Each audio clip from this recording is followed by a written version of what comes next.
September in Iowa. It's kind of a nostalgic time for us wildflower hunters. We've only got a month left.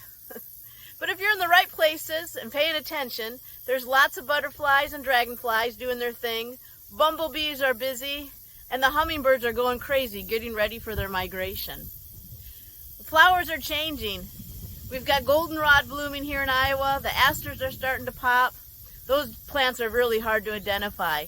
But there's one flower in the fall that is easy to identify, and it's called the great Blue Lobelia.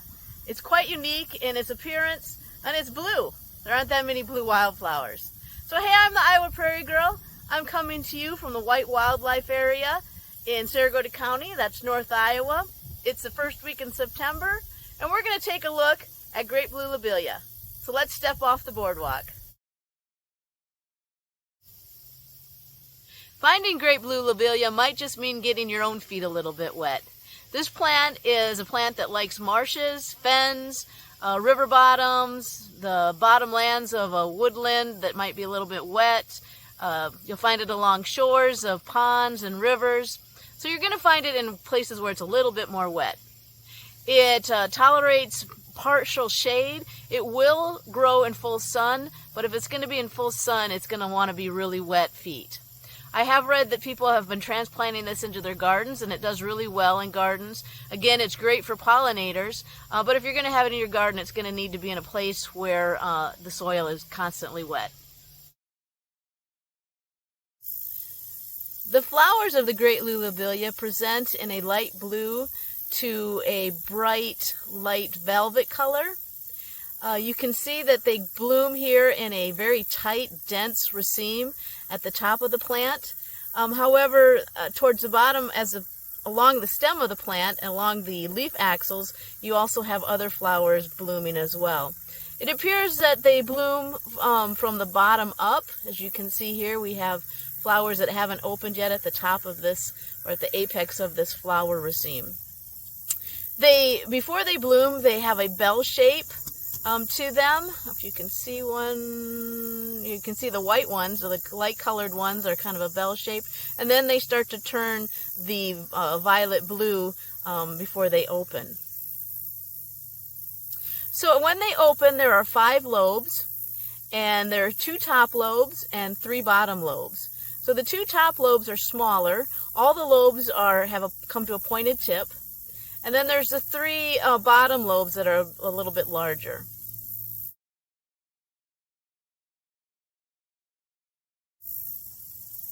Your 2 top lobes kind of curve backwards, and they split. And in between those 2 lobes, you'll find the 5 stamen surrounding the style. And then that kind of curves downward. It's really hard to see unless you're going to take a picture and kind of blow that up or use a magnifying glass. And then your 3 bottom lobes, they kind of curve downward, and they kind of have a white towards the base of them. And then what I really like is the backside of the bottom lobes. You see that purple and white striping, which is really attractive.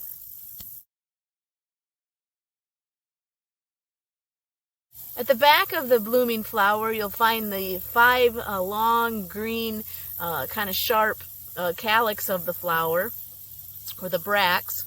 It kind of has a little bit of a floral scent. The flower will bloom for about two months. So it starts to bloom at the end of July, and it'll bloom through September. Maybe you'll be lucky to find one in October. Once the flower is done blooming, it'll dry up into a seed capsule. The seeds here are really small. They're kind of a chestnut color. They will get dispersed either by the wind or by water.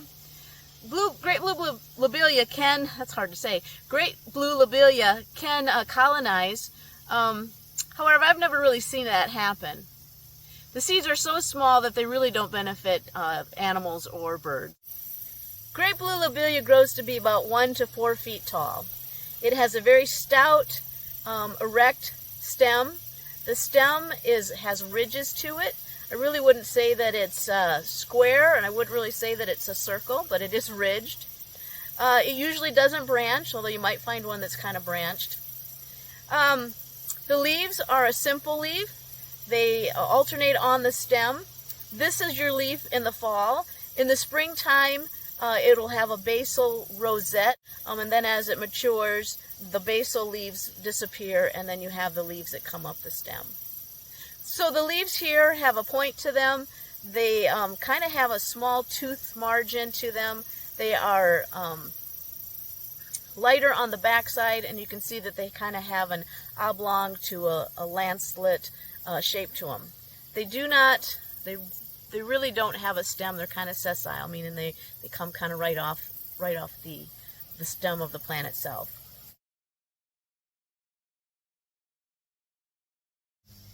Great Blue Lobelia is named after the botanist Matthew Lobelia, which is funny though, because I thought that maybe it's called Great Blue Lobelia because of the lobes of the flower. It's also known as Great Lobelia or Blue Lobelia or the blue cardinal flower.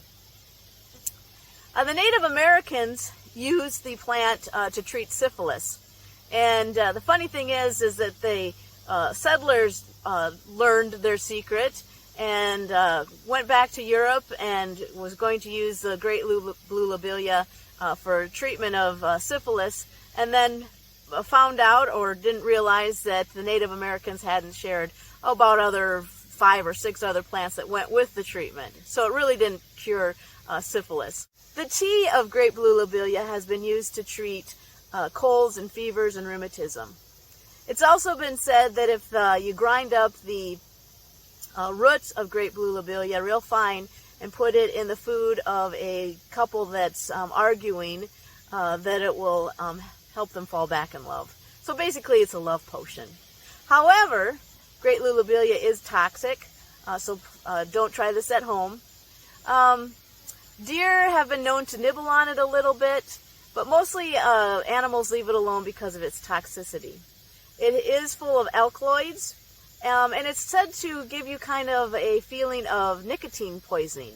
And so it has been used or is used in drugs for nicotine sensations, and also just to cure whiskey addiction as well. But more importantly, Great Blue Lobelia is great for pollinators. Bumblebees and other long-tongued bees visit Great Blue Lobelia frequently. Butterflies have known to visit it, and occasionally a hummingbird might find it helpful. I am the Iowa Prairie Girl. Thank you for watching my video. I hope that you enjoyed my video on Great Blue Lobelia. Please subscribe to my YouTube channel. And as always, I hope that you get out and see something wonderful in nature. And it might even involve getting wet.